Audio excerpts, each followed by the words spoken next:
Let's bring in Chuck Todd, NBC's political director and moderator of Meet the Press. Chuck, good morning. So it's no secret that there's not a lot of love lost between John Boehner and Ted Cruz. But in a certain way, do you think this helps Ted Cruz? I mean, he makes this argument that it's the establishment that doesn't like him. Yeah, this could have helped Ted Cruz 6 months ago. This could have helped Ted Cruz if there was no such thing as Donald Trump. This really hurts Ted Cruz now.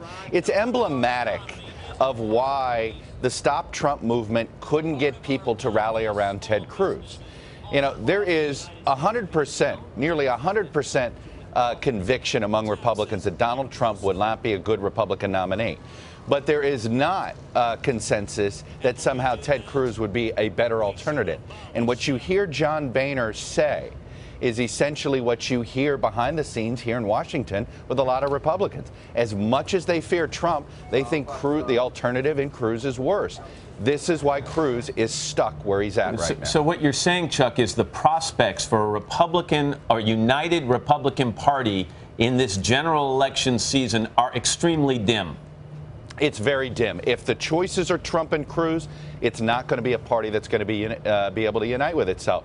And that's why when Paul Ryan took himself out, and I'm convinced now the Stop Trump movement totally lost all of its steam when Paul Ryan said, there is no way, I don't expect me to be your savior at the convention. Don't expect me to be somehow encouraging people to put me on the ballot. And I think that's what we're staring at here, and that's what the Republican Party's staring at. One more point, Matt. John Boehner's not Speaker of the House because of Ted Cruz. Don't forget that. And John Boehner certainly hasn't forgotten that. Yeah, that's a huge part of it. Well, let's talk about Indiana because it's supposed to be the Alamo for the Stop Trump movement. Does it still hold that potential?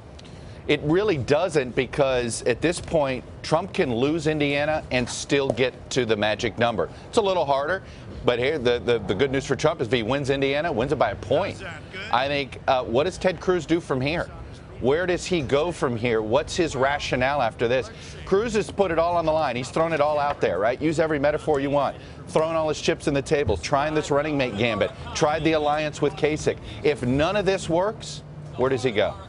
All right, Chuck Todd, thank you so much. Reminder, be sure to watch Meet the Press this Sunday. The guest is Senator Ted Cruz. It's convenient. There you go. Hello, Today fans. Thanks for checking out our YouTube channel. Subscribe by clicking that button down there and click on any of the videos over here to watch the latest interviews, show highlights, and digital exclusives.